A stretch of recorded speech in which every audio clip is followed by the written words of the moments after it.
Meeting এ আছি। Guys সবাই কেমন আছেন?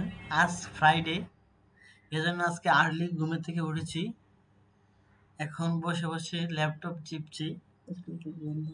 আজকে অফিস বন্ধ তো, এজন্য এখন খুশি গল্প বলবো আপনাদের সাথে। না না, এখন তো শারীরিক চর্চা করতে হবে, এক্সারসাইজ করতে হবে। আমার আবার এক্সারসাইজ না করলে ভালো লাগে না।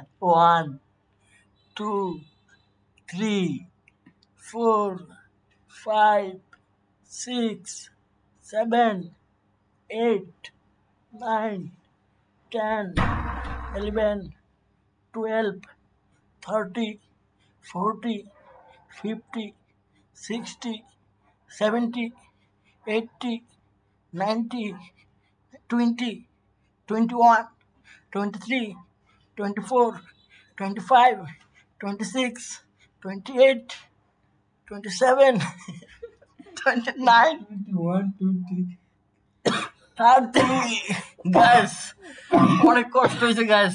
প্রায় 30টা পোশাক দিয়েছি, সকালবেলা দিয়েছি, কিন্তু হাতগুলো একদম মাসেল গুলো ব্যথা করছে।